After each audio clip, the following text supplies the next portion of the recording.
Super primate 9ನಲ್ಲಿ ಇವತ್ತಿನ ಇಡೀ ದಿವಸದ ಪ್ರಮುಖ ಬೆಳವಣಿಗೆಗಳ ವಿಶೇಷ ವರದಿಗಳು ನಿಮಗೆ ತೋರಿಸ್ತಾ ಹೋಗ್ತೀನಿ. ಅದಕ್ಕಿಂತ ಮುಂಚಿತವಾಗಿ ರಾಜ್ಯ, ದೇಶ ಹಾಗೂ ವಿದೇಶಗಳಲ್ಲಿ ನಡೆದಿರುವಂತಹ ಪ್ರಮುಖ ಟಾಪ್ 18 ಸುದ್ದಿಯನ್ನು ನೋಡೋಣ. ಕೇಂದ್ರ ಸರ್ಕಾರದ ಕಾರ್ಮಿಕ ಹಾಗೂ ರೈತ ನೀತಿಗಳನ್ನು ವಿರೋಧಿಸಿ 10ಕ್ಕೂ ಹೆಚ್ಚು ಸಂಘಟನೆಗಳು ನಾಳೆ ಭಾರತ್ ಬಂದ್ಗೆ ಕರೆ ಕೊಟ್ಟಿವೆ. ದೇಶದ ವಿವಿಧೆಡೆ ನಡೆಯಲಿರುವ ಪ್ರತಿಭಟನೆಯಲ್ಲಿ 25 ಕೋಟಿಗೂ ಹೆಚ್ಚು ಜನ ಕಾರ್ಮಿಕರು ಭಾಗವಹಿಸುವಂತಹ ಸಾಧ್ಯತೆ ಇದೆ. ಬ್ಯಾಂಕ್, ಅಂಚೆ ಕಚೇರಿ, ವಿಮೆ ಕಂಪನಿ ಸೇರಿದಂತೆ ಖಾಸಗಿ ಸಾರಿಗೆ ಸಂಸ್ಥೆಗಳ ಸೇವೆಗಳಲ್ಲಿ ವ್ಯತ್ಯಯ ಆಗಬಹುದು. ಆದರೆ ನಾಳೆ ಯಾವುದೇ ಶಾಲೆ, ಕಾಲೇಜಿಗೆ ರಜೆ ಘೋಷಣೆ ಆಗಿಲ್ಲ. ರಾಜ್ಯದಲ್ಲಿ ಪ್ರತಿಭಟನೆ ಮಾತ್ರ ನಡೆಯಲಿದೆ. ಆನ್ಲೈನ್ ಬೆಟ್ಟಿಂಗ್ ಮತ್ತು ಜೂಜಾಟ ನಿಷೇಧಕ್ಕೆ ರಾಜ್ಯ ಸರ್ಕಾರ ಮುಂದಾಗಿದೆ. ಮುಂದಿನ ವಿಧಾನಮಂಡಲ ಅಧಿವೇಶನದಲ್ಲಿ ಕರ್ನಾಟಕ ಪೊಲೀಸ್ ಕಾಯ್ದೆ 1963 ಇದಕ್ಕೆ ತಿದ್ದುಪಡಿಯನ್ನು ತರುವುದಕ್ಕೆ ಸಿದ್ಧತೆಗಳು ಆಗ್ತಾ ಇದ್ದಾವೆ. ಆನ್ಲೈನ್ ಗೇಮಿಂಗ್ ಮತ್ತು ಬೆಟ್ಟಿಂಗ್ ನಿಯಂತ್ರಣ ಪ್ರಾಧಿಕಾರ ಸ್ಥಾಪನೆಗೂ ರಾಜ್ಯ ಸರ್ಕಾರ ಮುಂದಾಗಿದೆ. ಒಂದು ವೇಳೆ ಮಸೂದೆಯು ಕಾಯ್ದೆಯಾಗಿ ಮಾರ್ಪಟ್ಟರೆ ಆನ್ಲೈನ್ ಜೂಜಾಟ, ಬೆಟ್ಟಿಂಗ್ ಆಟಗಳಿಗೆ ಸಂಪೂರ್ಣ ಬ್ರೇಕ್ ಬೀಳಲಿದೆ. ರಾಜ್ಯದ ಸರ್ಕಾರಿ ಆಸ್ಪತ್ರೆಗಳಲ್ಲಿದ್ದ ಜನೌಷಧಿ ಕೇಂದ್ರಗಳನ್ನು ಮುಚ್ಚಲು ರಾಜ್ಯ ಸರ್ಕಾರ ಆದೇಶವನ್ನು ಮಾಡಿತ್ತು. ಈ ಆದೇಶಕ್ಕೆ ಇವತ್ತು ಹೈಕೋರ್ಟ್ ತಡೆ ನೀಡಿದೆ. ಕೆಲ ಸರ್ಕಾರಿ ಆಸ್ಪತ್ರೆ ಆವರಣದಲ್ಲಿನ ಜನೌಷಧ ಕೇಂದ್ರಗಳನ್ನು ಸರ್ಕಾರ ಸ್ಥಗಿತಗೊಳಿಸಿತ್ತು. ಇದಕ್ಕೆ ಭಾರಿ ವಿರೋಧ ವ್ಯಕ್ತವಾಗಿತ್ತು. ಸರ್ಕಾರದ ಕ್ರಮವನ್ನು ಪ್ರಶ್ನಿಸಿ 16 ಜನ ಸಾರ್ವಜನಿಕ ಹಿತಾಸಕ್ತಿ ಅರ್ಜಿಯ ಮೂಲಕವಾಗಿ ಹೈಕೋರ್ಟ್ ಮೆಟ್ಟಿಲೇರಿದ್ರು. ಅರ್ಜಿ ವಿಚಾರಣೆ ನಡೆಸಿರುವಂತಹ ಹೈಕೋರ್ಟ್ ಮುಂದಿನ ವಿಚಾರಣೆವರೆಗೂ ಜನೌಷಧ ಕೇಂದ್ರವನ್ನು ಮುಚ್ಚಬೇಡಿ ಅಂತ ಮಧ್ಯಂತರ ಆದೇಶವನ್ನು ಮಾಡಿದೆ.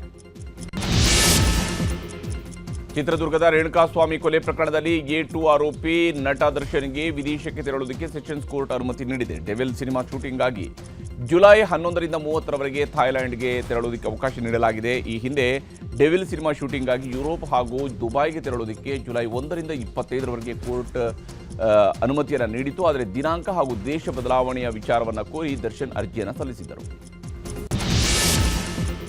ವಿವಿಧ ಬೇಡಿಕೆಗಳ ಈಡೇರಿಕೆಗೆ ಆಗ್ರಹಿಸಿ ರಾಜ್ಯದ 10 ಮಹಾನಗರ ಪಾಲಿಕೆಗಳ ನೌಕರರು ಅನಿರ್ದಿಷ್ಟಾವಧಿಯ ಮುಷ್ಕರವನ್ನು ಆರಂಭಿಸಿದ್ದಾರೆ. ಖಾಲಿ ಇರುವ 6,000 ಹುದ್ದೆಗಳ ಭರ್ತಿ ಮಾಡಬೇಕು. ಪಾಲಿಕೆ ನೌಕರರಿಗೆ ಆಗ್ತಿರುವಂತಹ ಕೆಲಸದ ಒತ್ತಡ ಕಡಿಮೆ ಮಾಡಬೇಕು. ಮುಂಬಡ್ತಿ ನೀಡಬೇಕು. ಈ ಸ್ವತ್ತು ರದ್ದು ಮಾಡಿ ಅಂತಲೂ ಕೂಡ ಇವರು ತಮ್ಮ ಬೇಡಿಕೆಯ ಪಟ್ಟಿಯಲ್ಲಿ ಸೇರಿಸಿದ್ದಾರೆ. ಸದ್ಯಕ್ಕೆ ಬಿಬಿಎಂಪಿಯ ಮುಖ್ಯ ಕಮಿಷನರ್ ಮಹೇಶ್ವರ್ ರಾವ್ ಭರವಸೆಯ ಮೇರೆಗೆ ಬಿಬಿಎಂಪಿ ನೌಕರರು ಪ್ರತಿಭಟನೆಯನ್ನು ಕೈಬಿಟ್ಟಿದ್ದಾರೆ. ಮಂಗಳೂರಿನಲ್ಲಿ ಮಳೆ ಅಲರ್ಟ್ ಇದ್ದು ಅಲ್ಲೂ ಸಹ ಪಾಲಿಕೆ ನೌಕರರು ಮುಷ್ಕರವನ್ನು ನಡೆಸ್ತಾ ಇಲ್ಲ. ಉಳಿದಂತೆ ತುಮಕೂರು, ಶಿವಮೊಗ್ಗ, ಮೈಸೂರು, ಹುಬ್ಬಳ್ಳಿ, ಧಾರವಾಡ, ದಾವಣಗೆರೆ, ಕಲಬುರಗಿ, ವಿಜಯಪುರ ಹಾಗೂ ಬೆಳಗಾವಿಯಲ್ಲಿ ನಾಳೆ ಮುಷ್ಕರ ಮುಂದುವರಿಯಲಿದೆ.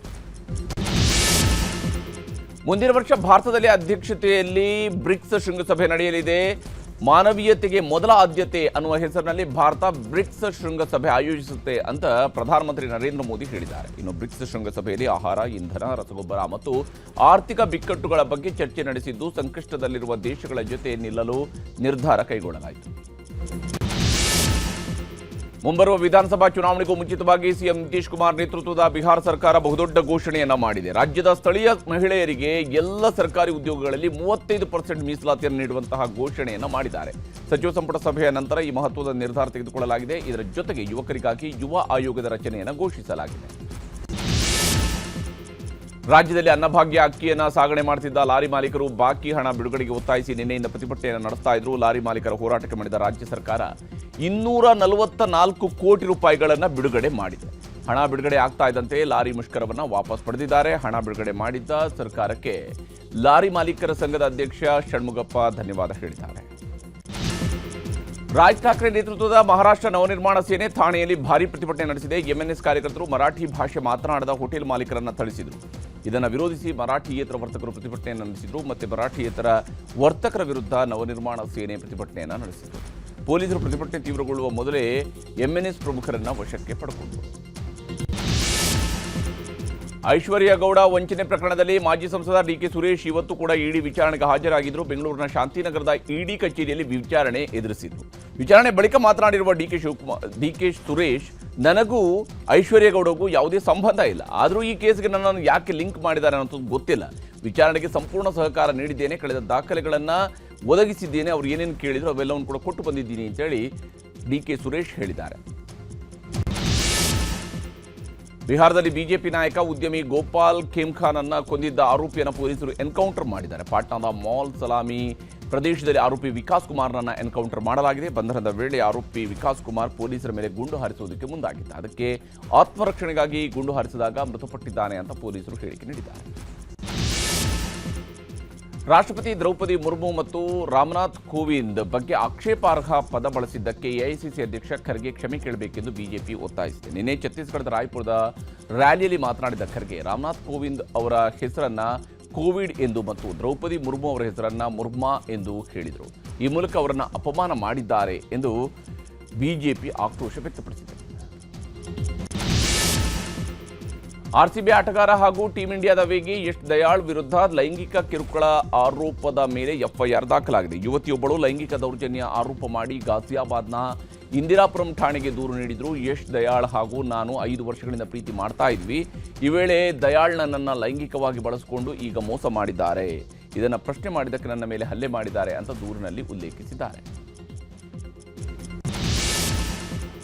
ಆಪರೇಷನ್ ಸಿಂಧೂರ್ ವೇಳೆ ಪಾಕಿಸ್ತಾನಕ್ಕೆ ಚೀನಾ ಬೆಂಬಲವನ್ನು ಕೊಟ್ಟಿತ್ತು. ಆದರೆ ಚೀನಾ ವಿದೇಶಾಂಗ ವಕ್ತಾರೆ ಮಾವೋ ನಿಂಗ್ ಪಾಕಿಸ್ತಾನಕ್ಕೆ ನಾವು ಬೆಂಬಲ ನೀಡಿಲ್ಲ ಅಂತ ಅಚ್ಚರಿಯ ಹೇಳಿಕೆಯನ್ನು ಕೊಟ್ಟಿದ್ದಾರೆ. ಭಾರತ ಪಾಕಿಸ್ತಾನ ನಡುವಿನ ಸಂಘರ್ಷವನ್ನು ಚೀನಾ ದೂರದಿಂದ ನೋಡಿದೆ ಅಷ್ಟೇ. ಭಾರತವನ್ನು ಟಾರ್ಗೆಟ್ ಮಾಡಿದ ಪಾಕಿಸ್ತಾನವನ್ನು ನಾವು ಬೆಂಬಲಿಸಿಲ್ಲ ಅಂತ ಹೇಳಿಕೆ ಕೊಟ್ಟಿದ್ದಾರೆ. ತಮಿಳುನಾಡಿನ ಕಡಲೂರಿನಲ್ಲಿ ರೈಲ್ವೆ ಹಳಿದಾಡ್ತಾ ಇದ್ದ ಶಾಲಾ ವ್ಯಾನ್ಗೆ ಪ್ಯಾಸೆಂಜರ್ ರೈಲು ಡಿಕ್ಕಿ ಹೊಡೆದಿದೆ. ಅಪಘಾತದಲ್ಲಿ 2 ಮಕ್ಕಳು ಸೇರಿದಂತೆ 3 ಮೃತಪಟ್ಟಿದ್ದಾರೆ. 10ಕ್ಕೂ ಹೆಚ್ಚು ಮಂದಿಗೆ ಗಾಯಗಳಾಗಿದ್ದು ಕಡಲೂರಿನ ಆಸ್ಪತ್ರೆಯಲ್ಲಿ ಚಿಕಿತ್ಸೆ ನೀಡಲಾಗಿದೆ. ಅಮೆರಿಕ ಅಧ್ಯಕ್ಷ ಡೊನಾಲ್ಡ್ ಟ್ರಂಪ್ ಬಾಂಗ್ಲಾದೇಶ, ಜಪಾನ್, ದಕ್ಷಿಣ ಕೊರಿಯಾ, ಮಲೇಷ್ಯಾ ಸೇರಿದಂತೆ 14 ದೇಶಗಳ ಮೇಲೆ ಹೊಸ ಸುಂಕವನ್ನು ಘೋಷಿಸುವ ಮೂಲಕ ಸಂಚಲನ ಮೂಡಿಸಿದ್ದಾರೆ. 14 ದೇಶಗಳ ಸರಕುಗಳ ಮೇಲೆ ಆಗಸ್ಟ್ 1ರಿಂದ ತೆರಿಗೆ ವಿಧಿಸುವುದಾಗಿ ಟ್ರಂಪ್ ಘೋಷಿಸಿದ್ದಾರೆ. ಸದ್ಯ ಭಾರತ ಜೊತೆಗೆ ಇದು ರಾತ್ರಿ ಫೈನಲ್ ಡೀಲ್ ಮಾಡಿಕೊಳ್ಳುವ ಸಾಧ್ಯತೆ ಇದೆ. ಕೇರಳ ವಿಶ್ವವಿದ್ಯಾನಿಲಯಗಳ ಕೇಸರೀಕರಣ ನಡೆಯುತ್ತಿದೆ ಅಂತ ಆರೋಪಿಸಿ ರಾಜ್ಯಪಾಲರ ವಿರುದ್ಧ ಎಸ್ಎಫ್ಐ ಕಾರ್ಯಕರ್ತರು ಪ್ರತಿಭಟನೆ ನಡೆಸಿದ್ದಾರೆ. ತಿರುವನಂತಪುರ ವಿಶ್ವವಿದ್ಯಾಲಯದ ಬಳಿ ಪ್ರತಿಭಟನೆ ನಡೆಸ್ತಾ ಇದ್ದ ವೇಳೆ ಉದ್ರಿಕ್ತ ಸ್ಥಿತಿ ನಿರ್ಮಾಣವಾಗಿತ್ತು. ವಿಶ್ವವಿದ್ಯಾನಿಲಯ ಪ್ರವೇಶಿಸಿದ ಎಸ್ಎಫ್ಐ ಕಾರ್ಯಕರ್ತರು ಕುಲಪತಿ ಕಚೇರಿಗೆ ನುಗ್ಗೋದಕ್ಕೆ ಯತ್ನಿಸಿದ್ದಾರೆ. ಈ ವೇಳೆ ಪೊಲೀಸರ ಜೊತೆಗೆ ತಳ್ಳಾಟ, ನೂಕಾಟ ನಡೆದಿದೆ. ಈಗ ಸುದ್ದಿಗಳನ್ನು ವಿವರವಾಗಿ ನೋಡ್ತಾ ಹೋಗೋಣ. ರಾಜ್ಯದಲ್ಲಿ ಬೀಸ್ತಾ ಇರುವಂತಹ ನಾಯಕತ್ವ ಬದಲಾವಣೆ ಅನ್ನೋ ರಾಜಕೀಯದ ಬಿರುಗಾಳಿ ದೆಹಲಿಗೆ ಶಿಫ್ಟ್ ಆಗಿದೆ. ರಾಜ್ಯದ ಅಭಿವೃದ್ಧಿ ಯೋಜನೆಗಳಿಗೆ ನೆರವು ಕೇಳುವುದಕ್ಕೆ ದೆಹಲಿಗೆ ಹೋಗಿರುವಂತಹ ಡಿಕೆ ಶಿವಕುಮಾರ್ ಅಲ್ಲೇ ವಾಸ್ತವ್ಯ ಹೂಡಿದ್ದಾರೆ. ನಾಳೆ ಮುಖ್ಯಮಂತ್ರಿ ಸಿದ್ದರಾಮಯ್ಯನವರು ಕೂಡ ದೆಹಲಿಗೆ ಹೋಗ್ತಾ ಇದ್ದಾರೆ. ಇನ್ನು ರಾಜ್ಯದಲ್ಲಿ ಕಾಂಗ್ರೆಸ್ ಉಸ್ತುವಾರಿ ಸುರ್ಜೇವಾಲಾ ಅವರು ಶಾಸಕರಿಂದ ಅಭಿಪ್ರಾಯ ಸಂಗ್ರಹವನ್ನು ಮುಂದುವರೆಸಿದರೆ ಗೃಹ ಸಚಿವ ಡಾಕ್ಟರ್ ಜಿ ಪರಮೇಶ್ವರ್ ಹೋಮ ಹವನ ಚಂಡಿಕಾ ಯಾಗ ಮಾಡಿಸಿರುವಂಥದ್ದು ಹೊಸ ಚರ್ಚೆಯನ್ನು ಹುಟ್ಟುಹಾಕಿದೆ.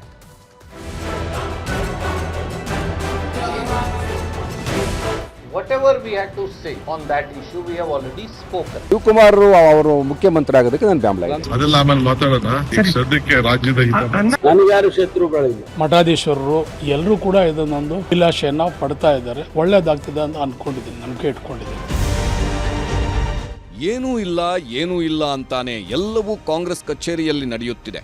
2ನೇ ವಾರವೂ ರಾಜ್ಯ ಕಾಂಗ್ರೆಸ್ ಉಸ್ತುವಾರಿ ಶಾಸಕರ ಅಹವಾಲು ಕೇಳುತ್ತಿರುವಾಗಲೇ ಸಿಎಂ ಡಿಸಿಎಂ ದೆಹಲಿ ಪ್ರವಾಸ ಫಿಕ್ಸ್ ಆಗಿದೆ. ಈಗಾಗಲೇ ದೆಹಲಿಯಲ್ಲಿರುವ ಡಿಸಿಎಂ ಡಿಕೆ ಶಿವಕುಮಾರ್ ಕೇಂದ್ರ ಅರಣ್ಯ ಸಚಿವ ಭೂಪೇಂದ್ರ ಯಾದವ್ ಹಾಗೂ ಜಲಶಕ್ತಿ ಸಚಿವ ಸಿಆರ್ ಪಾಟೀಲ್ರನ್ನ ಭೇಟಿ ಮಾಡಿದ್ದರು. ಮೇಕೆದಾಟು, ಎತ್ತಿನಹೊಳೆ, ಮಹದಾಯಿ ಸೇರಿದಂತೆ ಬಾಕಿ ಉಳಿದಿರುವ ಕರ್ನಾಟಕದ ಯೋಜನೆಗಳಿಗೆ ಇಲಾಖೆ ಅನುಮತಿ ನೀಡುವ ಸಂಬಂಧ ಮಾತುಕತೆ ನಡೆಸಿದ್ರು. ನಮ್ಮ ಇರಿಗೇಷನ್ ಇಲಾಖೆಗೆ ನಮ್ಮ ಲೀಗಲ್ ಟೀಮ್ ಎಲ್ಲ ಪಾರ್ಲಿಮೆಂಟ್ ಮೆಂಬರ್ಸ್ಗೆ ಮೇಕೆದಾಟು ವಿಚಾರ ಇರ್ಬೋದು, ಕೃಷ್ಣ ಮತ್ತು ಮಹದಾಯಿ ವಿಚಾರ ಇವೆಲ್ಲ ಕೂಡ ಅಪ್ರೈಸ್ ಮಾಡಲಿಕ್ಕೆ ಅವರು ನಮಗೆ ಸಹಕಾರ ಕೊಡಬೇಕು. ಡಿಕೆಶಿ ಮುಖ್ಯಮಂತ್ರಿ ಆಗಲೇಬೇಕು. ಡಿಕೆ ದೆಹಲಿಯಲ್ಲಿರುವಾಗಲೇ ಆಪ್ತರ ಬ್ಯಾಟಿಂಗ್.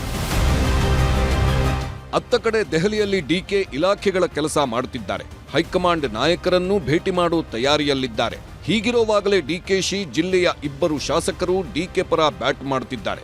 ಡಿಕೆ ಶಿವಕುಮಾರ್ ಸಿಎಂ ಆಗಲೇಬೇಕೆಂಬ ಆಗ್ರಹವನ್ನ ಮಗದೊಮ್ಮೆ ಮಂಡಿಸಿದ್ದಾರೆ. ನಾವೆಲ್ಲರೂ ಅವ್ರ ಜೊತೆಲಿದ್ದೀವಿ, ನಾನೊಬ್ಬನೇ ಅಲ್ಲ, ಸಾಕಷ್ಟು ಜನ ಶಾಸಕರು ಮುಂದಿನ ಭಾಳ ದೂರದ ಆಲೋಚನೆ ಮಾಡಿ ದೂರದೃಷ್ಟಿ ಇಟ್ಟು ಮಾತಾಡ್ತಾ ಇದ್ದಾರೆ. ಸೊ ಇವತ್ತು ಮಠಾಧೀಶ್ವರರು, ಶಿವಶರಣರು ಎಲ್ಲರೂ ಕೂಡ ಇದನ್ನೊಂದು ಅಪೇಕ್ಷೆ ಪಡ್ತಾ ಇರೋ ಅಭಿಲಾಷೆಯನ್ನು ಪಡ್ತಾ ಇದ್ದಾರೆ. ಒಳ್ಳೇದಾಗ್ತದೆ ಅಂತ ಅಂದ್ಕೊಂಡಿದ್ದೀನಿ, ನಂಬಿಕೆ ಇಟ್ಕೊಂಡಿದ್ದೀನಿ. ಹೌದ್ರಿ, ನಾವು ಅದನ್ನೇ ಹೇಳ್ತಾ ಇದ್ದೀವಲ್ಲ, ನಾವು ಎಲ್ಲ ಜಿಲ್ಲೆಯ ಶಾಸಕರು ಒಗ್ಗಟ್ಟಿನಿಂದ ಅವರು ಮುಖ್ಯಮಂತ್ರಿ ಆಗಬೇಕು ಡಿ ಕೆ ಶಿವಕುಮಾರ್ ಅಂತ ಹೇಳ್ತಾ ಇದ್ದೀವಿ. ನಮಗೇನು ಅದರ ಮೇಲೆ ಭಿನ್ನವಾದಂಥ ಅಭಿಪ್ರಾಯ ಇಲ್ಲ. ಜಿಲ್ಲೆಯ ಜನಾಭಿಪ್ರಾಯನೂ ಹಾಗೆ ಇದೆ. ನಾವು ಶಾಸಕರೆಲ್ಲ ಹೇಳ್ತಾ ಇದ್ದೀವಿ. ಅದೆಲ್ಲ ಈಗ ಹೈಕಮಾಂಡ್ ತೀರ್ಮಾನ ಮಾಡಬೇಕು. ಸಚಿವ ಸ್ಥಾನ ಕೊಟ್ಟರೆ ಬೇಡ ಅಂತಾರ ಸರ್? ನನಗೇನು ಬೇಡ ಅಣ್ಣ, ಮೊದಲು ಶಿವಕುಮಾರ್ ಆಗಲಿ, ನಡೀಲಿ, ಸಪೋರ್ಟ್ ಮಾಡಿ. ಡಿಕೆ ಶಿವಕುಮಾರ್ ಅಂಗಳದಲ್ಲಿ ಇದೆಲ್ಲವೂ ಆಗ್ತಿರೋವಾಗಲೇ ಸಿದ್ದು ಟೀಮ್ ಕೂಡ ಆಕ್ಟಿವ್ ಆಗ್ತಿದೆ. ಸಿಎಂ ಸಿದ್ದರಾಮಯ್ಯ ಕೂಡ ನಾಳೆ ದೆಹಲಿಗೆ ಹೋಗ್ತಿದ್ದಾರೆ. ಮೈಸೂರು ದಸರಾದಲ್ಲಿ ಏರ್ ಶೋ ಆಯೋಜಿಸುವ ಸಂಬಂಧ ರಕ್ಷಣಾ ಸಚಿವ ರಾಜನಾಥ್ ಸಿಂಗ್ ಜೊತೆ ಮಾತನಾಡಲಿದ್ದಾರೆ. ರಾಹುಲ್ ಗಾಂಧಿ ಭೇಟಿಗೂ ಟೈಮ್ ಕೇಳಿದ್ದು ಪ್ರಸಕ್ತ ರಾಜ್ಯ ರಾಜಕಾರಣದ ಸಮಗ್ರ ಚರ್ಚೆ ಮಾಡಲಿದ್ದಾರೆ. ವಿಧಾನ ಪರಿಷತ್ನ 4 ನಾಮನಿರ್ದೇಶಿತ ಸ್ಥಾನಗಳ ಅಭ್ಯರ್ಥಿಗಳ ಬಗ್ಗೆ ಚರ್ಚೆ ಆಗಲಿದೆ. ಎಐಸಿಸಿ ಒಬಿಸಿ ಘಟಕಕ್ಕೆ ನೇಮಕವಾಗಿರುವ ಕಾರಣಕ್ಕೆ ಬೆಂಗಳೂರಿನ ಒಬಿಸಿ ಸಭೆಯ ರೂಪುರೇಷೆಗಳು ಅಂತಿಮಗೊಳ್ಳಲಿವೆ. ಸರ್ಕಾರದಲ್ಲಿ ಇತ್ತೀಚೆಗೆ ಎದ್ದಿರುವ ಕುರ್ಚಿ ಕಿತ್ತಾಟ, ನಾಯಕರ ನಡೆ, ಬೆಳವಣಿಗೆಗಳ ಬಗ್ಗೆಯೂ ಚರ್ಚೆ ಆಗಲಿದೆ. ಅದರೊಟ್ಟಿಗೆ ಸರ್ಕಾರದ ಬಗ್ಗೆ ಶಾಸಕರು, ಸಚಿವರು ದಿನಕ್ಕೊಂದು ಹೇಳಿಕೆಗಳನ್ನು ನೀಡುತ್ತಿದ್ದು ಅದರಿಂದ ಆಗುತ್ತಿರುವ ಗೊಂದಲಗಳಿಗೂ ಪರಿಹಾರ ಕಂಡುಕೊಳ್ಳುವ ಪ್ರಯತ್ನ ಮಾಡಲಿದ್ದಾರೆ ಸಿಎಂ. ನಾನು ಅದನ್ನು ಒಪ್ಪೋದಿಲ್ಲ. ರಂಭಾಪುರಿ ಸ್ವಾಮಿಗಳು ನಮ್ಮವರು, ಆದರೆ ನಾನು ಒಪ್ಪೋದಿಲ್ಲ ಅದನ್ನು. ಮುಖ್ಯಮಂತ್ರಿಗಳ ಕುರ್ಚಿ ಖಾಲಿ ಇಲ್ಲ, ಸಿದ್ದರಾಮಯ್ಯ ಅವರು ಮುಖ್ಯಮಂತ್ರಿ ಇದ್ದಾರೆ, ಯಾಕೆ ಸುಮ್ಮನೆ ನಮ್ಮನ್ನೆಲ್ಲ ತಿಳಿಸ್ಬಿಡ್ತೀರಾ ನೀವು? ರಾಜ್ಯ ಸರ್ಕಾರದ್ದು ಕೇಂದ್ರ ಸರ್ಕಾರದಲ್ಲಿ ಬಹಳಷ್ಟು ಕೆಲಸಗಳಿರ್ತವೆ. ಸೊ ಭಾಳಷ್ಟು ಮಂತ್ರಿಗಳಿಗೆ ಭೇಟಿಯಾಗೋದಿತ್ತು. ಸೊ ಸುಮಾರು ಕೆಲಸಗಳಿರ್ತವೆ. ವಿಶೇಷತೆ ಅಥವಾ ವಿಶೇಷ ಬಣ್ಣ ಏನೂ ಬೇಡ, ಕೆಲಸದ ನಿಮಿತ್ತ. ಕಾಂಗ್ರೆಸ್ನಲ್ಲಿ ಸೆಪ್ಟೆಂಬರ್ ಕ್ರಾಂತಿ ಸಂಚಲನ. ದುರ್ಗಾ ಪರಮೇಶ್ವರಿ ದೇವರ ಮೊರೆ ಹೋದ ಪರಮೇಶ್ವರ್. ಒಂದು ಕಡೆ ಸಿಎಂ ಡಿಸಿಎಂ ದೆಹಲಿ ಪ್ರವಾಸ, ಇನ್ನೊಂದು ಕಡೆ ಸುರ್ಜೇವಾಲಾ ಮೀಟಿಂಗ್. ಆ ಹೊತ್ತಲ್ಲೇ ರಾಜಣ್ಣ ಅವರ ಸೆಪ್ಟೆಂಬರ್ ಕ್ರಾಂತಿ ಕಹಳೆ. ಇದೆಲ್ಲವೂ ಗೃಹ ಸಚಿವ ಡಾಕ್ಟರ್ ಜಿ ಪರಮೇಶ್ವರ್ ನಿದ್ದೆಗೆಡಿಸಿದೆ. ಹೀಗಾಗಿ ಉಡುಪಿ ಜಿಲ್ಲೆ ಕಾರ್ಕಳ ತಾಲೂಕಿನ ಬೆಳ್ಮಣ್ಣು ದುರ್ಗಾ ಪರಮೇಶ್ವರಿ ದೇಗುಲದಲ್ಲಿ ಚಂಡಿಕಾ ಯಾಗ ಮಾಡಿದ್ರು. ಪತ್ನಿ ಪರಮೇಶ್ವರಿ ಜೊತೆ ದಿನವಿಡೀ ಯಾಗದಲ್ಲಿ ಪಾಲ್ಗೊಂಡು ಆಶೀರ್ವಾದ ಪ್ರಸಾದ ಪಡೆದ್ರು. ಮನಃಶಾಂತಿ, ಕಂಟಕ ನಿವಾರಣೆ, ದೀರ್ಘಾಯುಷ್ಯಕ್ಕಾಗಿ ಪ್ರಾರ್ಥನೆ ಮಾಡಿದ್ರು. ನನಗೆ ಯಾಕೆ ಬೇಸರ? ನನಗೆ ಯಾವುದೂ ಬೇಸರ ಇಲ್ಲ. ಆ ಜವಾಬ್ದಾರಿಯಿಂದ ಕೆಲಸ ಮಾಡ್ತಾ ಇದ್ದೇನೆ. ನನಗೆ ಬೇಸರ ಆಗುವಂಥ ಪ್ರಶ್ನೆ ಯಾವುದೂ ಇಲ್ಲ. ಈಗಾಗಲೇ ಮಾನ್ಯ ಮುಖ್ಯಮಂತ್ರಿಗಳು ಮೊನ್ನೆ ಅವ್ರಿಗೆ ಹೇಳಿದರು, 5 ವರ್ಷ ನಾನೇ ಮುಖ್ಯಮಂತ್ರಿಯಾಗಿ ರಾಜ್ಯದಲ್ಲಿ ಇರ್ತೇನೆ ಅನ್ನುವಂಥ ಮಾತನ್ನು ಹೇಳಿದ್ದಾರೆ. ಇಲ್ಲ, ನನಗ್ಯಾರು ಶತ್ರುಗಳಿಲ್ಲ. ಯಾರಾದ್ರೂ ಇದ್ರೆ ಹುಡುಕೊಡಿ. ನನಗ್ಯಾರು ಶತ್ರುಗಳಿಲ್ಲ. ಯಾರಾದ್ರೂ ಇದ್ರೆ ಹುಡುಕೊಡಿ. ಈ ಎಲ್ಲದರ ಮಧ್ಯೆಯೇ ಶಾಸಕರ ಅಹವಾಲು ಸ್ವೀಕರಿಸುತ್ತಿರುವ ರಾಜ್ಯ ಕಾಂಗ್ರೆಸ್ ಉಸ್ತುವಾರಿ ರಣದೀಪ್ ಸುರ್ಜೇವಾಲಾ ಉತ್ತರ ಕರ್ನಾಟಕ ಭಾಗದ ಶಾಸಕರೊಂದಿಗೆ ಮಾತನಾಡಿದ್ರು. ಅನುದಾನ, ಕ್ಷೇತ್ರದ ಸಮಸ್ಯೆಗಳ ಬಗ್ಗೆ ಚರ್ಚಿಸಿದ್ರು. ನಿನ್ನೆ ಬೀದರ್ ರಾಜಕಾರಣದ ಜಂಜಾಟದ ಮಧ್ಯೆಯೇ ಬಳ್ಳಾರಿ ರಾಜಕಾರಣದ್ದು ಬಿಸಿ ಬಿಸಿ ಚರ್ಚೆ ಆಯಿತು. ಸರ್ಕಾರದ ಗ್ಯಾರಂಟಿಗಳ ಬಗ್ಗೆ ಮಾತನಾಡಿದ್ದ ವಿಜಯನಗರ ಶಾಸಕ ಗವಿಯಪ್ಪ ಜೊತೆ 3 ಬಾರಿ ಸಭೆ ಮಾಡಿದ್ರು. ಅನುದಾನ ಇಲ್ಲ ಎಂಬ ಆರೋಪಗಳಿಗೆ ಪೂರಕವಾದ ದಾಖಲೆಗಳನ್ನು ಪಡೆದರು. ಗವಿಯಪ್ಪ ಬಂದು ಹೋದ ಮೇಲೆ ಮಾಜಿ ಸಚಿವ ಬಿ ನಾಗೇಂದ್ರ ಕರೆದು ಮಾಹಿತಿ ಪಡೆದರು ಸುರ್ಜೇವಾಲಾ. ಇಂದು ಭೇಟಿಯಾದ ಬಹುತೇಕ ಶಾಸಕರು ಸಚಿವರ ಕಾರ್ಯವೈಖರಿ ಬಗ್ಗೆ ಆಕ್ಷೇಪ ಎತ್ತಿದ್ರು. ಆ ಶಾಸಕರಿಗೆ ಲಿಖಿತ ರೂಪದಲ್ಲಿ ದೂರು ನೀಡುವಂತೆ Surjewala ಸೂಚಿಸಿದ್ರು. As far as our MLAs are concerned, many MLAs can have issues and problems. I've told them to give me in writing. We are settling them one by one. ಹಾಗೆ ಸಿಎಂ ಹಾಗೂ ಡಿಸಿಎಂ ದೆಹಲಿ ಪ್ರವಾಸದ ಬಗ್ಗೆಯೂ ಸುರ್ಜೇವಾಲಾ ಮಾತನಾಡಿದ್ರು. ಇಲಾಖೆಗಳ ಕೆಲಸಗಳ ಮೇಲೆ ಹೋಗಿದ್ದಾರೆ. ಕರ್ನಾಟಕ ರಾಜ್ಯದ ಅಭಿವೃದ್ಧಿ ದೃಷ್ಟಿಯಲ್ಲಿ ದೆಹಲಿ ಭೇಟಿ ಅಂತ ಸ್ಪಷ್ಟಪಡಿಸಿದ್ರು. ಈ ಮಧ್ಯೆ ಸಿಎಂ ಡಿಸಿಎಂ ದೆಹಲಿ ಪ್ರವಾಸಕ್ಕೂ ಸುರ್ಜೇವಾಲಾ ಮೀಟಿಂಗೂ ಸೆಪ್ಟೆಂಬರ್ ಕ್ರಾಂತಿಗೂ ತಳುಕು ಹಾಕಿದ್ರು ಬಿಜೆಪಿ ನಾಯಕರು. ಕಾಂಗ್ರೆಸ್ ನಾಯಕತ್ವ ಬದಲಾವಣೆಗಾಗೇ ಎಲ್ಲವೂ ನಡೆಯುತ್ತಿದೆ ಅನ್ನೋದು ಬಿಜೆಪಿ ನಾಯಕರ ವಾದವಾಗಿತ್ತು. ಸಿದ್ದರಾಮಯ್ಯ ನೇತೃತ್ವದ ಕಾಂಗ್ರೆಸ್ ಸರ್ಕಾರ ಸಂಪೂರ್ಣವಾಗಿ ನಿಷ್ಕ್ರಿಯ ಆಗಿದೆ. ಸಿದ್ದರಾಮಯ್ಯನವರು ಆಡಳಿತದ ಮೇಲೆ ತಮ್ಮ ಹಿಡಿತವನ್ನು ಕಳೆದುಕೊಂಡಿದ್ದಾರೆ. ಆಡಳಿತ ಪಕ್ಷದ ಶಾಸಕರು ಮುಖ್ಯಮಂತ್ರಿಗಳ ಮೇಲೆ ವಿಶ್ವಾಸವನ್ನು ಕೂಡ ಕಳೆದುಕೊಂಡಿದ್ದಾರೆ. ಇದು ವಾಸ್ತವಿಕ ಸತ್ಯ. ಈಗಾಗಲೇ ಸುರ್ಜೇವಾಲಾ ಅವರು ಒಂದು ಪರೋಕ್ಷವಾಗಿ ಶಾಸಕರನ್ನ ಕನ್ವಿನ್ಸ್ ಮಾಡ್ತಕ್ಕಂಥದ್ದು ಮತ್ತು ಅವರ ಅಭಿಪ್ರಾಯವನ್ನು ಸಂಗ್ರಹ ಮಾಡ್ತಕ್ಕಂಥದ್ದು ಉದ್ದೇಶ, ಮುಖ್ಯಮಂತ್ರಿ ಬದಲಾವಣೆ ಮಾಡ್ತಕ್ಕಂಥದ್ದು ಉದ್ದೇಶ. ಹೀಗೆ ರಾಜ್ಯದಲ್ಲಿ ಸಿಎಂ ಕುರ್ಚಿಯ ಸುತ್ತಲೇ ರಾಜಕೀಯ ಚರ್ಚೆಯಂತೂ ಸದ್ಯಕ್ಕೆ ಮುಗಿಯುವ ಲಕ್ಷಣ ಕಾಣ್ತಿಲ್ಲ. ಇದಕ್ಕೆಲ್ಲ ಫುಲ್ ಸ್ಟಾಪ್ ಹಾಕಬೇಕಿದ್ದ ಕಾಂಗ್ರೆಸ್ ಹೈಕಮಾಂಡ್ ಕೂಡ ಮಾತಾಡೋರೆಲ್ಲ ಮಾತಾಡ್ತಾ ಇರಲಿ ಎಂಬಂತೆ ಸುಮ್ಮನೆ ಕುಳಿತಿದೆ. ಆದಷ್ಟು ಬೇಗ ಸಿಎಂ ಮುಂದುವರಿಕೆ ಅಥವಾ ಬದಲಾವಣೆ ಎರಡರಲ್ಲಿ ಒಂದು ತೀರ್ಮಾನವನ್ನ ಕಾಂಗ್ರೆಸ್ ಹೈಕಮಾಂಡ್ ಸ್ಪಷ್ಟಪಡಿಸದೆ ಇದ್ರೆ ಈಗಿನ ರಾಜಕೀಯ ಗೊಂದಲ ಕರ್ನಾಟಕದ ಆಡಳಿತದ ಮೇಲೆ ವ್ಯತಿರಿಕ್ತ ಪರಿಣಾಮ ಬೀರೋದ್ರಲ್ಲಿ ಅನುಮಾನವೇ ಇಲ್ಲ. Bureau report, news 18. ಇನ್ನು ಜೂನ್ 4ರಂದು ಚಿನ್ನಸ್ವಾಮಿ ಸ್ಟೇಡಿಯಂ ಬಳಿ ಆಗಿದ್ದಂತಹ ಕಾಲ್ತುಳಿತ ಪ್ರಕರಣದಲ್ಲಿ ವಿರಾಟ್ ಕೊಹ್ಲಿಗೂ ಕೂಡ ಸಂಕಷ್ಟ ಶುರುವಾಗುವಂತಹ ಲಕ್ಷಣ ಗೋಚರಿಸ್ತಾ ಇದೆ. ಯಾಕೆಂದರೆ ಕೊಹ್ಲಿ ಅವರಿಗೋಸ್ಕರನೇ ತರಾತುರಿಯಲ್ಲಿ ಸಂಭ್ರಮಾಚರಣೆ ಆಯೋಜಿಸಿದ್ದು. ಅನ್ನುವಂಥ ಅಂಶವನ್ನು CID ಅಧಿಕಾರಿಗಳು ತನಿಖಾ ವರದಿಯಲ್ಲಿ ಉಲ್ಲೇಖ ಮಾಡಿದ್ದಾರೆ. ಹೀಗಾಗಿ ವಿರಾಟ್ ಕೊಹ್ಲಿ ಸೇರಿದಂತೆ RCB ಆಟಗಾರರಿಗೂ ಕೂಡ ಸಂಕಷ್ಟ ಶುರುವಾಗುವಂತಹ ಲಕ್ಷಣಗಳು ಗೋಚರಿಸ್ತಾ ಇದ್ದಾವೆ.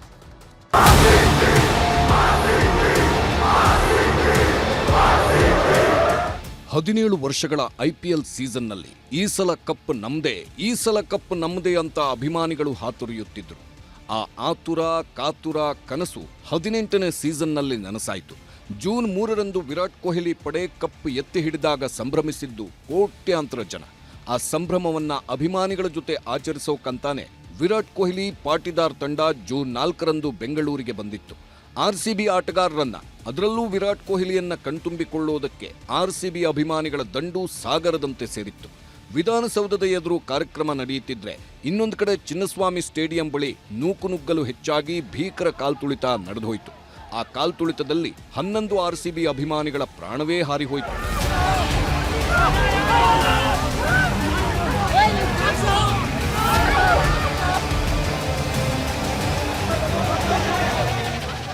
ಹನ್ನೊಂದು ಜನ RCB ಅಭಿಮಾನಿಗಳು ಕಾಲ್ತುಳಿತದಲ್ಲಿ ಅವತ್ತು ಉಸಿರು ಚೆಲ್ಲಿದ್ರೆ 10ಕ್ಕೂ ಹೆಚ್ಚು ಅಭಿಮಾನಿಗಳ ಕೈಕಾಲು ಬೆನ್ನುಮೂಳೆ ಮುರ್ಕೊಂಡು ಆಸ್ಪತ್ರೆಗೂ ಸೇರಿದ್ರು.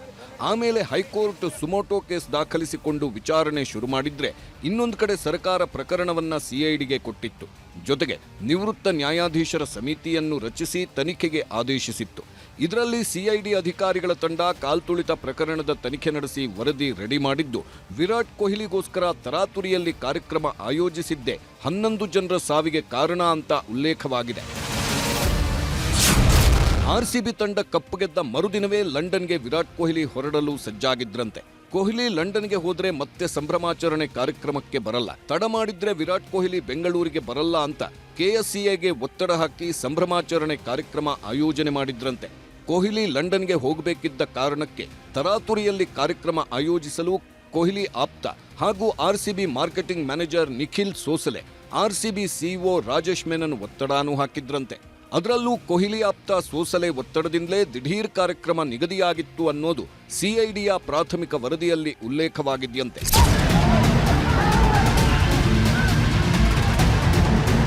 ವಿರಾಟ್ ಕೊಹ್ಲಿ ಬ್ರಿಟನ್ಗೆ ಹೋದ್ರೆ ಸಂಭ್ರಮಾಚರಣೆಗೆ ಸಿಗಲ್ಲ ಅಂತ KSCAಗೆ ಒತ್ತಡ ಹಾಕಿದ್ದು ಒಂದು ಕಡೆಯಾದ್ರೆ, ಇನ್ನೊಂದು ಕಡೆ RCB ಮ್ಯಾನೇಜ್ಮೆಂಟ್ನ ಎಡವಟ್ಟುಗಳನ್ನು CID ಉಲ್ಲೇಖ ಮಾಡಿದೆ. ಬೆಂಗಳೂರು ಇವೆಂಟ್ ಬಗ್ಗೆ RCB ಪೇಜ್ನಲ್ಲಿ ಪೋಸ್ಟ್ ಮಾಡಲಾಗಿತ್ತು. RCBಯಿಂದ ಗಂಟೆಗೊಂದು ಕ್ಷಣಕ್ಕೊಮ್ಮೆ ಅಪ್ಡೇಟ್ ಬರ್ತಾ ಇತ್ತು. ಅಭದ್ರತೆ ಆಗುತ್ತೆ ಅಂತ ಈ ಮೊದಲೇ ಎಚ್ಚರಿಸಿತ್ತು ಪೊಲೀಸ್ ಇಲಾಖೆ. ಅಭಿಮಾನಿಗಳನ್ನ ನಿಯಂತ್ರಿಸಲು ಕಷ್ಟ ಅಂತಾನೂ ಪೊಲೀಸರು ಹೇಳಿದ್ರು. ಆದರೂ ಕೊಹ್ಲಿ ಬರುತ್ತಾರೆ ಅಂತ RCBಯಿಂದ ಪೋಸ್ಟ್ ಮಾಡಲಾಗಿತ್ತು. ಸ್ಟೇಡಿಯಂಗೆ ಫ್ರೀ ಎಂಟ್ರಿ ಅಂತ ಘೋಷಿಸಿ RCB ಮತ್ತೊಂದು ಎಡವಟ್ಟು ಮಾಡಿಕೊಂಡಿತ್ತು.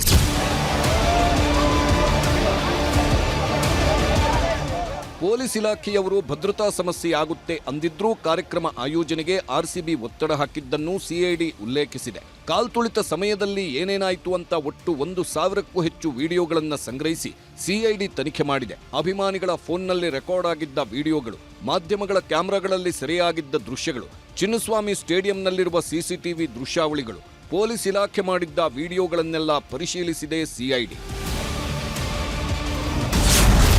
ಇದರಲ್ಲಿ ವಿಧಾನಸೌಧ ಬಳಿಯೇ ಹೆಚ್ಚಾಗಿ ಪೊಲೀಸರು ಅಲರ್ಟ್ ಆಗಿದ್ರು ಅಂತ ಉಲ್ಲೇಖವಿದೆ.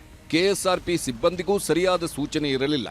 ಸ್ಟೇಡಿಯಂನ 13 ಗೇಟ್ಗಳಲ್ಲಿ ಬಿಗಿ ಬಂದೋಬಸ್ತ್ ಇರಲಿಲ್ಲ. ಯಾವ ಗೇಟ್ನಲ್ಲಿ ಯಾರು ಹೋಗಬೇಕೆಂಬ ಸ್ಪಷ್ಟತೆಯೂ ಇರಲಿಲ್ಲ ಅನ್ನೋ ಲೋಪದೋಷದ ಬಗ್ಗೆಯೂ CID ಉಲ್ಲೇಖಿಸಿದೆ.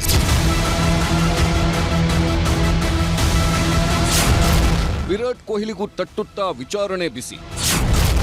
RCB ಆಟಗಾರರು ವಿಚಾರಣೆ ಎದುರಿಸುತ್ತಾರೆ. ಚಿನ್ನಸ್ವಾಮಿ ಸ್ಟೇಡಿಯಂನಲ್ಲಿ ಕಾಲ್ತುಳಿತ ಪ್ರಕರಣದಲ್ಲಿ ವಿರಾಟ್ ಕೊಹ್ಲಿಗೋಸ್ಕರ ತರಾತುರಿಯಲ್ಲಿ ಕಾರ್ಯಕ್ರಮ ಆಯೋಜಿಸಿದ್ದು ಅಂತಿದೆ CID. ಹಾಗಿದ್ರೆ ವಿರಾಟ್ ಕೊಹ್ಲಿ ಜೊತೆ ವಿಕ್ಟರಿ ಸಂಭ್ರಮಾಚರಣೆಯಲ್ಲಿದ್ದ RCB ಆಟಗಾರರು ವಿಚಾರಣೆ ಎದುರಿಸ್ತಾರಾ ಅನ್ನೋ ಪ್ರಶ್ನೆ ಉದ್ಭವಿಸಿದೆ. ಯಾಕಂದ್ರೆ ಮೃತಪಟ್ಟ 11 RCB ಅಭಿಮಾನಿಗಳ ಕುಟುಂಬಸ್ಥರನ್ನೂ ವಿಚಾರಣೆ ಮಾಡಲಾಗಿದೆ. ಕಾಲ್ತುಳಿತದಲ್ಲಿ ಗಾಯಗೊಂಡವರ ವಿಚಾರಣೆನೂ ಪೂರ್ತಿಯಾಗಿದೆ. ಭದ್ರತಾ ವೈಫಲ್ಯದ ಬಗ್ಗೆ ಪೊಲೀಸರ ವಿಚಾರಣೆ ಆಗಿದ್ರೆ RCB ಮ್ಯಾನೇಜ್ಮೆಂಟ್ ಅಧಿಕಾರಿಗಳನ್ನ, ಸ್ಟೇಡಿಯಂ ಆಡಳಿತ ಮಂಡಳಿ ಪ್ರಮುಖರನ್ನೆಲ್ಲ ವಿಚಾರಣೆ ಮಾಡಿ ಮುಗಿಸಿದೆ. ಈಗ ಇವರೆಲ್ಲರ ಹೇಳಿಕೆಯನ್ನು ನಿಜಾನಾ ಇಲ್ವಾ ಅಂತ ತಿಳಿಯಬೇಕಿದ್ದು RCB ಆಟಗಾರರ ವಿಚಾರಣೆ ನಡೆಸೋದು ಬಾಕಿ ಇದೆ. ಈಗ ಕಾಡ್ತಿರೋ ಪ್ರಶ್ನೆ ಏನಂದ್ರೆ, ವಿರಾಟ್ ಕೊಹ್ಲಿಗೂ ತಟ್ಟುತ್ತಾ ವಿಚಾರಣೆ ಬಿಸಿ. ಕೊಹ್ಲಿ ವಿಚಾರಣೆ ಮಾಡೋದೇ ಆದ್ರೆ ಹೇಗೆ ಮಾಡ್ತಾರೆ? RCB ಆಟಗಾರರಿಗೂ ನೋಟಿಸ್ ನೀಡುತ್ತಾ CID ಅನ್ನೋ ಕುತೂಹಲ ಹೆಚ್ಚಿಸಿದೆ. ಈ ಪ್ರಶ್ನೆಗಳಿಗೆಲ್ಲ CID ಅಧಿಕಾರಿಗಳು ಅಥವಾ ಗೃಹ ಸಚಿವರೇ ಉತ್ತರ ಕೊಡಬೇಕು. ಇಷ್ಟೆಲ್ಲದರ ಮಧ್ಯೆ FIR ರದ್ದು ಕೋರಿ ಹೈಕೋರ್ಟ್ ಮೊರೆ ಹೋಗಿದ್ರು RCB, KSCA, DNA ಸಂಸ್ಥೆ ಪ್ರಮುಖರು. ಅರ್ಜಿ ವಿಚಾರಣೆ ನಡೆಸಿದ ಹೈಕೋರ್ಟ್ KSCA, RCB ಮತ್ತು DNA ಪದಾಧಿಕಾರಿಗಳ ವಿರುದ್ಧ ಬಲವಂತದ ಕ್ರಮ ಕೈಗೊಳ್ಳದಂತೆ ನೀಡಿದ್ದ ಆದೇಶವನ್ನ ವಿಸ್ತರಣೆ ಮಾಡಿದೆ. ಜೊತೆಗೆ ಆಗಸ್ಟ್ 5ರವರೆಗೂ ಆರೋಪ ಪಟ್ಟಿ ಸಲ್ಲಿಸದಂತೆ ಹೈಕೋರ್ಟ್ ಸೂಚನೆ ನೀಡಿದ್ದು ಆಗಸ್ಟ್ 5ರಂದೇ ಮುಂದಿನ ವಿಚಾರಣೆ ನಡೆಸುವುದಾಗಿಯೂ ಹೈಕೋರ್ಟ್ ಆದೇಶಿಸಿದೆ. Bureau report, news 18. ಒಂದು ಕಡೆ ರಾಜ್ಯ ರಾಜಕಾರಣದಲ್ಲಿ ಆಡಳಿತ ಪಕ್ಷದಲ್ಲಿ ಮುಖ್ಯಮಂತ್ರಿ ಬದಲಾವಣೆ ಬಗ್ಗೆ ಚರ್ಚೆ ಆಗ್ತಿದ್ರೆ, ಈ ಪ್ರತಿಪಕ್ಷ BJPಯಲ್ಲಿ ಅಧ್ಯಕ್ಷರ ವಿಚಾರದಲ್ಲಿ ಬಹಳ ದೊಡ್ಡ ಭಿನ್ನಮತ ಮುಂದುವರೆದಿರುವಂಥದ್ದು. ಈಗ ಅದು ಮತ್ತೊಂದು ಹಂತವನ್ನು ತಲುಪಿದೆ. ಮಾಜಿ ಸಂಸದ ಸಿದ್ದೇಶ್ವರ ಅವರ ಹುಟ್ಟುಹಬ್ಬದ ನೆಪದಲ್ಲಿ BJP ರೆಬೆಲ್ ನಾಯಕರೆಲ್ಲ ಜೊತೆ ಸೇರಿ ಯಡಿಯೂರಪ್ಪ ಅವರ ವಿರುದ್ಧ ವಾಗ್ದಾಳಿ ಮಾಡಿದ್ದಾರೆ. ಯಡಿಯೂರಪ್ಪ ಮುಖ್ಯಮಂತ್ರಿ ಆಗಿದ್ದೇ ನಮ್ಮಿಂದ ಅಂತ ಸಿದ್ದೇಶ್ವರ್ ಅವರಿಂದ ಲಿಂಬಾವಳಿ ನೇರವಾಗಿ ಬುಸುಗುಟ್ಟಿದ್ದಾರೆ.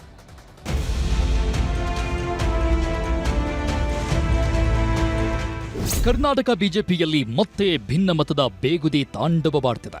ಯಡಿಯೂರಪ್ಪ ಮತ್ತು ವಿಜೇಂದ್ರ ಮೇಲೆ ಬಿಜೆಪಿಯ ರೆಬಲ್ ನಾಯಕರು ಬಹಿರಂಗವಾಗಿ ಸಿಟ್ಟು ಹೊರಹಾಕಿದ್ರು. ದಾವಣಗೆರೆಯಲ್ಲಿಂದು ಕೇಂದ್ರದ ಮಾಜಿ ಸಚಿವ GM ಸಿದ್ದೇಶ್ವರ್ ಅವರ 74ನೇ ಜನ್ಮದಿನ ಸಂಭ್ರಮ ರೆಬಲ್ಸ್ ನಾಯಕರ ಶಕ್ತಿ ಪ್ರದರ್ಶನಕ್ಕೆ ವೇದಿಕೆಯಾಯಿತು. ಎಲ್ಲ ಕಡೆ ರಾಷ್ಟ್ರೀಯ ನಾಯಕರ ಹಾಗೂ ಬಿಜೆಪಿ ರೆಬಲ್ಸ್ ನಾಯಕರ ಫೋಟೋ ಇರುವ ಫ್ಲೆಕ್ಸ್ ರಾರಾಜಿಸುತ್ತಿದ್ವು. ಆದರೆ ಅದರಲ್ಲೂ ಭಿನ್ನಾಭಿಪ್ರಾಯ ಕಂಡುಬಂದಿತ್ತು. ರಾಜ್ಯಾಧ್ಯಕ್ಷ BY ವಿಜೇಂದ್ರ ಹಾಗೂ BS ಯಡಿಯೂರಪ್ಪ ಫೋಟೋಗಳು ಮಾತ್ರ ಕಣ್ಮರೆಯಾಗಿದ್ದವು.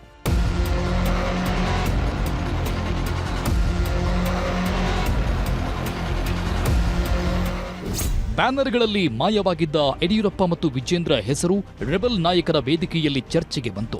ಯಡಿಯೂರಪ್ಪ ವಿಜೇಂದ್ರ ಜೊತೆ ಹೊನ್ನಾಳಿ ರೇಣುಕಾಚಾರ್ಯ ಮೇಲೂ ರೆಬಲ್ ನಾಯಕರು ವಾಗ್ದಾಳಿ ಮಾಡಿದ್ರು. ಪಕ್ಷ ಬಿಟ್ಟಿದ್ದ BSY ಯಾಕಾದ್ರೂ ವಾಪಸ್ ಬಂದ್ರು. ಬಹಿರಂಗವಾಗಿ ಗುಡುಗಿದ ಅರವಿಂದ ಲಿಂಬಾವಳಿ. ಯಡಿಯೂರಪ್ಪನವ್ರು ನಮ್ಮ ಪಕ್ಷ ಬಿಟ್ಟು ಹೊರಟಂತವ್ರು ಹೋಗಿದ್ರು, ಮತ್ತೆ ಯಾಕೆ ಬಂದ್ರು ಗೊತ್ತಿಲ್ಲಪ್ಪ. ಯಾಕೆ ಬಂದ್ರಂತ ಸಿದ್ದೇಶ್ ಅವರೇ ಹೇಳ್ಬೇಕು. ಕಾಂಗ್ರೆಸ್ಸಿನ ಮನೆ ಬಾಗ್ಲ ಬಡ್ದಿದ್ರು, ಅದನ್ನು ಯಾರಾದ್ರೂ ತಡೆದಿದ್ದಾರೆ ಅಂತ ಹೇಳಿದ್ರೆ, ಮತ್ತು ತಡೆಯೋದಷ್ಟೇ ಅಲ್ಲ, ನಿಮ್ಮನ್ನು ಈ ರಾಜ್ಯದ ಮುಖ್ಯಮಂತ್ರಿ ಮಾಡೋ ಜವಾಬ್ದಾರಿ ನಾನು ತಗೊಳ್ತೇನೆ, ಅದೆಷ್ಟೇ ಖರ್ಚು ಬರಲಿ ನಾನು ಮಾಡ್ತೀನಿ ಅಂತ ಪಣ ತೊಟ್ಟಿರ್ತಕ್ಕಂಥವ್ರು ಸಿದ್ದೇಶ್ ಅವರು. ಅವತ್ತು ಲೀ ಮೆರಿಡಿಯನ್ ಹೋಟೆಲ್ ನಲ್ಲಿ ಏನ್ ನಡೀತು ಅಂತ ನನಗೂ ಚೆನ್ನಾಗಿ ಗೊತ್ತಿದೆ. ಬರೀ ದಾವಣಗೆರೆ ಒಂದೇ ಅಲ್ಲ, ನನಗ್ ಚೆನ್ನಾಗಿ ಗೊತ್ತಿದೆ. ಸಿದ್ದೇಶ್ ಅವರು ಹೇಳ್ತಾರೋ ಇಲ್ಲೋ ಗೊತ್ತಿಲ್ಲ, ಶಿಕಾರಿಪುರದಲ್ಲೂ ಗೆಲ್ಲೋದಕ್ಕೆ ಕಾರಣ ಸಿದ್ದೇಶ್ ಅವರ ಕೈ ಇತ್ತು. ಅರವಿಂದ ಲಿಂಬಾವಳಿ ಯಡಿಯೂರಪ್ಪನವರ ಮೇಲೆ ಹೀಗೆ ವಾಗ್ದಾಳಿ ಮಾಡಿದ್ರೆ ಬಿಜೆಪಿ ಶಾಸಕ BP ಹರೀಶ್, ನಾವೆಲ್ಲ ಪಕ್ಷದ ಪ್ರಾಮಾಣಿಕರು, ನಮಗೆ ನ್ಯಾಯ ಸಿಗುತ್ತೆ, ಆದ್ರೆ ತಡವಾಗುತ್ತೆ ಅಷ್ಟೇ ಅಂತ ಯಡಿಯೂರಪ್ಪ ವಿಜೇಂದ್ರ ಹೆಸರೇಳದೆ ಗುಡುಗಿದ್ರು. ಅನ್ಯಾಯ ಮೋಸ ಬಹಳಷ್ಟು ಬೇಗ ವಿಶ್ವವನ್ನೇ ತಿರುಗಾಡ್ಕೊಂಡು ಬರ್ತದೆ, ಆದ್ರೆ ನ್ಯಾಯ ಬಹಳ ತಡವಾಗಿ ನ್ಯಾಯಕ್ಕೆ ಜಯ ಸಿಗ್ತದೆ. ಇವತ್ತಿಲ್ಲಿರ್ತಕ್ಕಂಥವರೆಲ್ಲ ಪ್ರಾಮಾಣಿಕರು, ಭಾರತೀಯ ಜನತಾ ಪಕ್ಷದ ನಿಷ್ಠಾವಂತ ಕಾರ್ಯಕರ್ತರು, ದೇಶಾಭಿಮಾನಿಗಳು. ಇವತ್ತು ನಮಗೆ ಜಯ ಸ್ವಲ್ಪ ತಡ ಆಗ್ಬೋದು. ನಮ್ಮವರ ಅಡ್ಜಸ್ಟ್ಮೆಂಟ್ ಕಾರಣದಿಂದ ಕಾಂಗ್ರೆಸ್ ಗೆದ್ದಿದೆ. ಮೊಳಕಾಲುದ್ದ ನೀರಲ್ಲಿ ದೋಣಿ ಚಲಾಯಿಸಿ ಕೊರೋನಾ ಟೈಮ್ನಲ್ಲಿ ಡಿಂಗ್ ಡಾಂಗ್ ಮಾಡಿದವರು ರೇಣುಕಾಚಾರ್ಯ ಅಂತ ಪ್ರತಾಪ್ ಸಿಂಹ ಟಾಂಗ್ ಕೊಟ್ರೆ, ಜನ್ಮದಿನ ಸಂಭ್ರಮದ ಹೆಸರಲ್ಲಿ ರೆಬಲ್ಸ್ ನಾಯಕರನ್ನೆಲ್ಲ ಒಗ್ಗೂಡಿಸಿದ್ದ GM ಸಿದ್ದೇಶ್ವರ್ 2006ರಲ್ಲಿ ಮೊದಲ ಬಾರಿ ಬಿಜೆಪಿ ಸರ್ಕಾರ ಬರಲು ನಾನೇ ಕಾರಣ, ಕುಮಾರಸ್ವಾಮಿ CM, BSY CM ಆಗೋ ವಿಚಾರ ಮಾತುಕತೆ ಮಾಡಿದ್ದೆ ನಾನು. ನಂತರ 110 ಸೀಟು ಬಂದಾಗ ಉಳಿದ ಶಾಸಕರನ್ನ ಕರೆದುಕೊಂಡು ಬಂದು BSY CM ಮಾಡಿದ್ದೆ ನಾವು. ಇವರಿಂದ ನಾನೇನೂ ಪಡೆದಿಲ್ಲ, ನನ್ನಿಂದ ಇವರಿಗೆ ಅನುಕೂಲ ಆಗಿದೆ, ಆದ್ರೂ ನನ್ನ ಪತ್ನಿಯನ್ನ ಚುನಾವಣೆಯಿಂದ ಸೋಲಿಸಿದ್ರು ಎಂದು ಸಿದ್ದೇಶ್ವರ್ ವಾಗ್ದಾಳಿ ನಡೆಸಿದ್ರು. ನಮ್ಮ ಸಿದ್ದೇಶ್ವರನಿಗೆ ನಾನು ಆಗ್ಲೇ ಹೇಳಿದೆ, ಈ ಜನರ ಒಳಗಡೆ ಹೋಗಿ ನಾಟಕ ಮಾಡೋದೆಲ್ಲ ಗೊತ್ತಿಲ್ಲ, ಅರ್ಧಾಡಿ ನೀರೊಳಗಡೆ ದೋಣಿ ಮಾಡಿಸೋದು ಅವ್ರಿಗೆ ಗೊತ್ತಿಲ್ಲ, ಅವರಿಗೆ ಅದು ಮಾಡ್ಬೇಕಿತ್ತು ಸಿದ್ದೇಶಣ್ಣ. ಎಲ್ಲ ಕೋವಿಡ್ ಸೋಂಕಿದ್ರೆ ಅದರಲ್ಲಿ ಹೋಗಿ ಡಿಂಗಿ ಚಕ್ಕ ಅಂತ ಡಾನ್ಸ್ ಮಾಡೋದು ನಮ್ಮ ಸಿದ್ದೇಶಣ್ಣ ಗೊತ್ತಿಲ್ಲ. ಭಾರತೀಯ ಜನತಾ ಪಕ್ಷಕ್ಕೆ ಓಟ್ ಹಾಕ್ಬೇಕು, ಯಡಿಯೂರಪ್ಪನವ್ರು ಮುಖ್ಯಮಂತ್ರಿ ಮಾಡಬೇಕು ಅನ್ನೋ ಆಸೆಯಿಂದ ಓಟ್ ಹಾಕಿದ್ರು ಜನ. ಓಟ್ ಹಾಕಿದ್ರೆ ಎಷ್ಟು ಬಂತು? 110 ಸೀಟ್ ಬಂತು. ಬಹುಮತ ಬರಲ್ಲ ನಮಗೆ. ಅವ ನಮ್ಮ ಜಿಲ್ಲೆ ಒಳಗೆ 4 ಜನ ಇಂಡಿಪೆಂಡೆಂಟ್ ಗೆದ್ದಿದ್ರು. ಬೆಳಿಗ್ಗೆ ಕರ್ಕೊಂಡು 3 ಜನ ಹೋದ್ಮೇಲೆ ಸರ್ಕಾರ ಆಯ್ತು.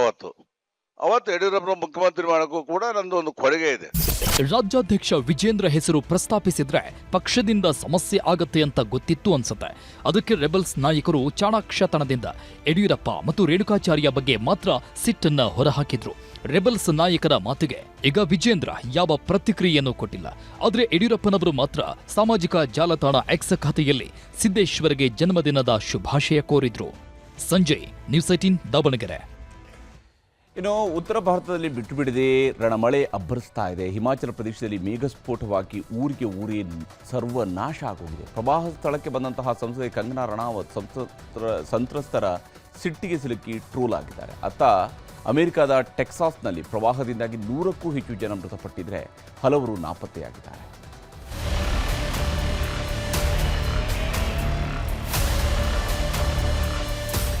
ಉತ್ತರ ಭಾರತದಲ್ಲಿ, ಅದರಲ್ಲೂ ಹಿಮಾಚಲ ಪ್ರದೇಶದಲ್ಲಿ ಮೇಘಸ್ಫೋಟದ ಜೊತೆ ಮಳೆ ಅಬ್ಬರಿಸಿ ಊರನ್ನೇ ಸರ್ವನಾಶ ಮಾಡಿದೆ. ಜುಲೈ 1ರಿಂದ 8ರವರೆಗೆ ಹಿಮಾಚಲ ಪ್ರದೇಶದಲ್ಲಿ 203.2 ಮಿಲಿಮೀಟರ್ ಮಳೆಯಾಗಿದೆ. ಮಂಡಿ ಜಿಲ್ಲೆಯಲ್ಲೇ 110% ಮಳೆಯಾಗಿದ್ದು, ಶಿಮ್ಲಾದಲ್ಲಿ 89% ಮಳೆಯಾಗಿದೆ. ಮಳೆಯಿಂದ 75 ಜನರ ಸಾವಾಗಿದೆ. 30ಕ್ಕೂ ಹೆಚ್ಚು ಜನ ನಾಪತ್ತೆಯಾಗಿ 4 ದಿನಗಳಾದರೂ ಸುಳಿವೇ ಇಲ್ಲ. ಪ್ರತಿದಿನವೂ ರಕ್ಷಣಾ ಪಡೆಗಳು, ಎಸ್ಡಿಆರ್ಎಫ್, ಅರೆ ಸೇನಾ ಪಡೆಗಳು ರಕ್ಷಣಾ ಕೆಲಸ ಮಾಡ್ತಾನೇ ಇವೆ. ಮಳೆಯಿಂದಾಗಿ 225 ರಸ್ತೆಗಳು ಬಂದ್ ಆಗಿದ್ದು, ಮಂಡಿ ಜಿಲ್ಲೆಯಲ್ಲೇ 153 ರಸ್ತೆಗಳು ಹಾಳಾಗಿವೆ ಅಂತ ಸರ್ಕಾರವೇ ವರದಿ ರಿಲೀಸ್ ಮಾಡಿದೆ. ಕೊಚ್ಚಿ ಹೋಗಿರುವ ರಸ್ತೆಗಳನ್ನು ಸರಿಪಡಿಸೋಕೆ ವರ್ಷಗಳೇ ಬೇಕು. ಇಂಥ ಸಂಕಷ್ಟದ ಮಧ್ಯೆನೇ ನಾಳೆಯಿಂದ ಮತ್ತೆ ಮಳೆ ಆಗುತ್ತೆ ಅಂತ ಕೇಂದ್ರ ಹವಾಮಾನ ಇಲಾಖೆ ಹಿಮಾಚಲ ಪ್ರದೇಶಕ್ಕೆ ಎಚ್ಚರಿಕೆ ಕೊಟ್ಟಿದೆ. ಚಂಬಾ, ಕಂಗ್ರಾ, ಮಂಡಿ, ಕುಲ್ಲು, ಶಿಮ್ಲಾ, ಸೋಲನ್, ಸಿರಾಮೌರ್ ಜಿಲ್ಲೆಗಳಿಗೆ ಇಲಾಖೆ ಎಚ್ಚರಿಕೆ ನೀಡಿದ್ದು 7 ದಿನ ಯೆಲ್ಲೋ ಅಲರ್ಟ್ ಘೋಷಿಸಿದೆ. ಮಂಡಿ ಜಿಲ್ಲೆಯಲ್ಲಿ ಮೇಘಸ್ಫೋಟದಿಂದ ಆಗಿರೋ ಅನಾಹುತದ ಜಾಗಕ್ಕೆ ಬಂದಿದ್ದ ಮಂಡಿ ಸಂಸದೆ ಕಂಗನಾ ರಣಾವತ್ ಈಗ ಸಿಕ್ಕಾಪಟ್ಟೆ ಟ್ರೋಲ್ ಆಗ್ತಿದ್ದಾರೆ. ಪರಿಹಾರ ಕೊಡೋದಕ್ಕೆ ನಾನು ಮಂತ್ರಿ ಅಲ್ಲ, ಕೇಂದ್ರ ಸರ್ಕಾರ ಕೊಡುತ್ತೆ, ರಾಜ್ಯ ಸರ್ಕಾರ ಹಂಚುತ್ತೆ ಅಂದಿದ್ರು. ಜನ ಮನೆ ಮಠ ಕಳ್ಕೊಂಡು ಕಣ್ಣೀರಲ್ಲಿ ಕೈ ತೊಳಿತಾ ಇದ್ರೆ ಸಂಸದೆ ಕಂಗನಾ ರಣಾವತ್ ಕಿಲಕಿಲ ಅಂತ ಸ್ಮೈಲ್ ಮಾಡಿಕೊಂಡು ಪರಿಹಾರಕ್ಕೆ ಕೇಂದ್ರ ಸರ್ಕಾರಕ್ಕೆ ಮನವಿ ಮಾಡ್ತೀನಿ ಅಂದಿದ್ರು. ಇದು ಸಾಮಾಜಿಕ ಜಾಲತಾಣಗಳಲ್ಲಿ ಸಿಕ್ಕಾಪಟ್ಟೆ ಟ್ರೋಲ್ ಆಗ್ತಿದೆ. ಇದಿಷ್ಟೇ ಅಲ್ಲ, ಸಂತ್ರಸ್ತ ಮಹಿಳೆಯೊಬ್ಬರು ನೀನ್ಯಾಕೆ ಬಂದ್ಯಮ್ಮ, ಏನ್ ಫೋಟೋ ಶೂಟ್ಗೆ ಬಂದಿದ್ಯಾ ಅಂದಿರೋದು ವೈರಲ್ ಆಗಿದೆ.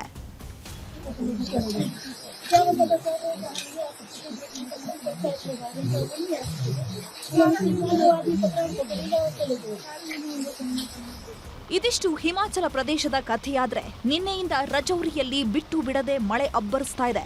ಒಂದ್ ಕಡೆ ರಜೌರಿ ಸಿಟಿಯನ್ನೆಲ್ಲ ಮಳೆ ಮುಳುಗಿಸಿದ್ರೆ, ಇನ್ನೊಂದ್ ಕಡೆ ರಜೌರಿ ಹೊರ ಭಾಗದ ಘಟ್ಟ ಪ್ರದೇಶದಲ್ಲಿ ಮಳೆ ನೀರಿನ ಹೊಡೆತಕ್ಕೆ ಭೂಕುಸಿತ ಸಂಭವಿಸಿದೆ.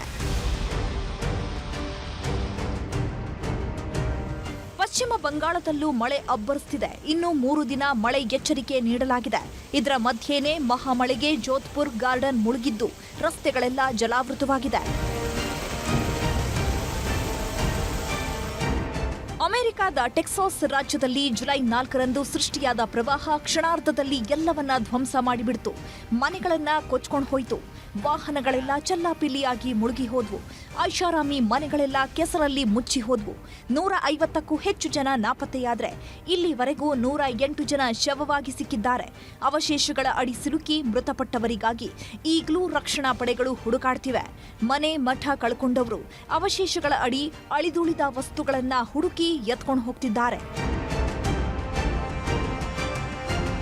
ಕರ್ನಾಟಕದ 16 ಜಿಲ್ಲೆಗಳಲ್ಲಿ ನಾಳೆ ಮಳೆಯಾಗಲಿದೆ. ಬೆಳಗಾವಿ, ಕಲಬುರಗಿ, ಉತ್ತರ ಕನ್ನಡ, ದಕ್ಷಿಣ ಕನ್ನಡ, ಉಡುಪಿ, ಚಿಕ್ಕಮಗಳೂರು, ಮೈಸೂರು ಸೇರಿದಂತೆ 16 ಜಿಲ್ಲೆಗಳಿಗೆ ಯೆಲ್ಲೋ ಅಲರ್ಟ್ ನೀಡಲಾಗಿದೆ.